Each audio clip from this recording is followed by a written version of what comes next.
Hi, this is Deanne De Silva with Just Stratton Farms, and I just want to make a quick video to show you how I brood chicks, and hopefully you'll find it helpful. Now I just use a Tupperware box that I picked up at Target. This one's like 2 feet by 3 feet, something like that.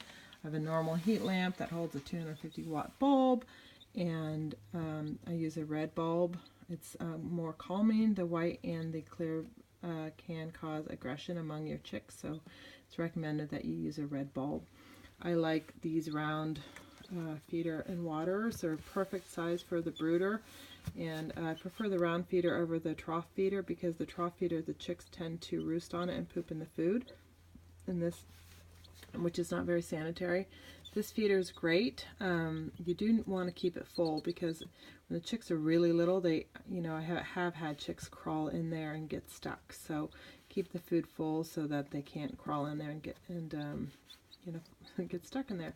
So this water is perfect. It's small. I do keep rocks in it for the first 24 hours. When the chicks first come out of the incubator, they're a little bit unstable, and they can fall in the water and drown. So for the first 24 hours, I keep rocks in the water. I use vitamins and electrolytes and probiotics in the water for the first couple of weeks, and this is the ones I use. You can use any brand, but vitamins and electrolytes. I use that quarter teaspoon per quart of water, and also I use these probiotics, and about 1/8 of a teaspoon per quart of water. So not a whole lot, but enough just to try to help with their digestive when they first hatch.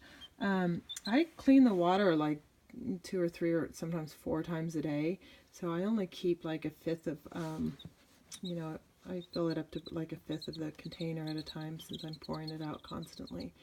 And as they get older, it gets dirtier because they tend to be more active, and so because the brooder is at 95 degrees, if the water gets soiled, bacteria can start to grow pretty quick, and you'll notice when you clean it if it can get kind of smelly. So anyway, I just keep it really clean. And the other reason I keep it super clean is because I do not use medicated food. I use organic food, and I found that I had problems in the past when I had Swedish flower hens, and there's some great articles on BYC about medicated food and blocking the vitamin absorption. I'm not a vet, but I'm just telling you what I do and what I've learned. So I use organic food, and then I just make sure that I keep the bedding and the food and the water super clean. So the bedding I use is just paper towels. I just layer the paper towels. Paper towels are fantastic because they help reduce the amount of dander that ends up in the air. If you have ever had chicks before, or you will know that chicks have an amazing amount of dander. So by layering paper towels, you're trapping the dander between the layers. So I just, every couple of hours or a few hours, I come down and I put another layer on, and then the dander's trapped. And then every few days, I just roll up all the paper towels and toss them with all the dander trapped between the layers. So it does significantly reduce the amount of dander in the air, which dander is something I do worry about. If you have kids with asthma and stuff, it's it's important that you really keep the dander in check, because it's fairly remarkable how much dander they actually do have. So now with the chicks, most chicks, when you ship them, they get pasty butt because they're under a lot of stress. That is not as common when you hatch chicks at home, but it still can happen, and that normally happens around 4 to 5 to 6 days, when they're 4 to 5 to 6 days old. These guys are only a couple of days old, so I don't expect that to happen yet.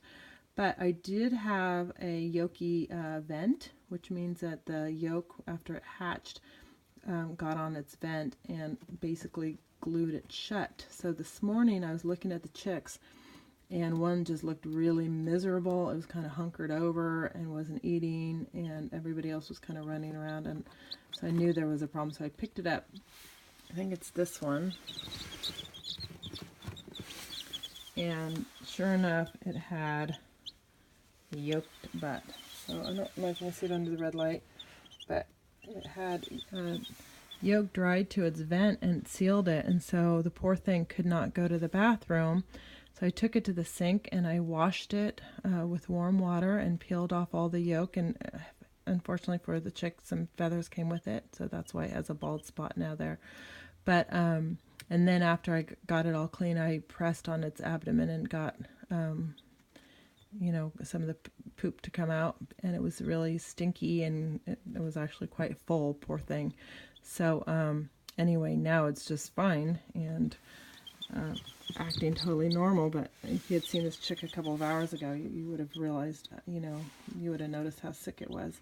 So it is important to kind of, you know, periodically just kind of watch your chicks and see how they're doing, and you know, probably we'll be able to pick up on some signs of health, and, you know, hopefully prevent any kind of, you know, loss or suffering on their part. So, oh, one more thing about the paper towels I forgot to mention is it's great for footing. Some people use paper towels, which is not good for the chicks whatsoever, because they can slip, and that can cause joint and leg issues. So it's important to have good footing. So I don't like shavings. I used to try to use shavings, but I found that, one, that there's a lot of dander, and two, they tend to kick it all into the water, and then, you know, you might wake up one morning and chicks have been without water for a couple of hours because they'd kicked it into the water overnight. So anyway, paper towels, I think, are the best way to go. So anyway, I hope you found that helpful, and I will make another video in a couple of days once I move them out to the barn to show you my brooder that I have outside. All right, thank you. Bye-bye.